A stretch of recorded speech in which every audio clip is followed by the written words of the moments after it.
I used to do the commentary for the Holy Father's Way of the Cross on Good Friday. And he used to go to the Colosseum to lead the Way of the Cross himself.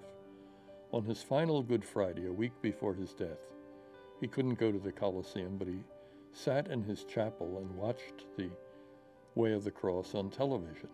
He did not know that other images were being taken of him from behind him. He couldn't see them on his television. They weren't telecast to him. They took them off his set.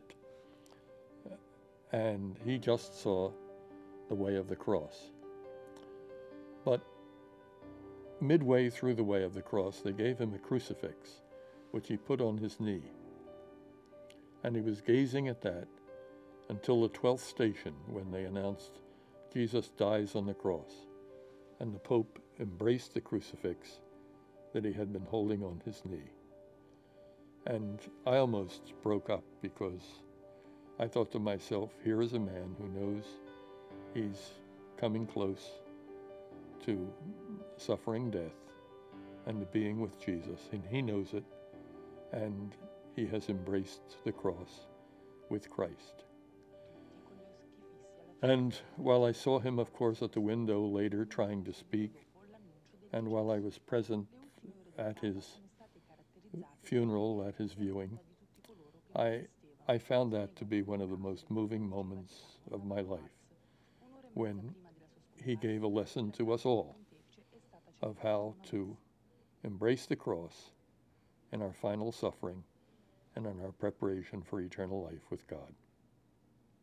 It's unfortunate that these opportunities for the use of public service airtime are shrinking, and that makes it all the more important for new Catholic radio stations to cooperate with one another in providing quality programming, not mediocre programming, and for television programs to be prepared, which are quality, attractive programs, and not programs which can alienate some people by being too sugary or by being too pietistic without being authentically pious and religious, and never an exaggeration, and at the same time never seeking an excuse for what we proclaim as our beliefs in Jesus Christ and his church.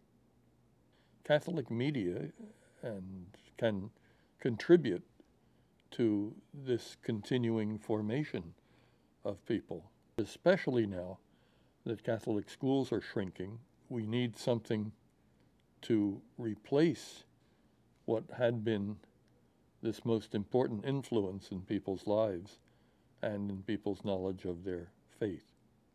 So I think young people should never minimize the opportunities that are open to them, and be courageous, be enthusiastic. It's our call, our vocation, our opportunity. And we should want to serve God as soon as we can in everything we do. And young people can do that too. And they shouldn't be reluctant to do it, and they shouldn't waste their time doing other things, because not only is it important for the world that they get involved in some way communicating the good news of Christ, but it's also fun. I must say, in my, how many years now? More than 60 years in the field of communications, not only have I thought it was significant work, but I've had a lot of fun. I've had a very interesting and informative and really challenging life. And I couldn't have asked for more. God has been very good to me. And as I said, I've never had an unhappy day as a priest. And not only has it not been unhappy, but it's been a lot of fun to remain close to the Lord.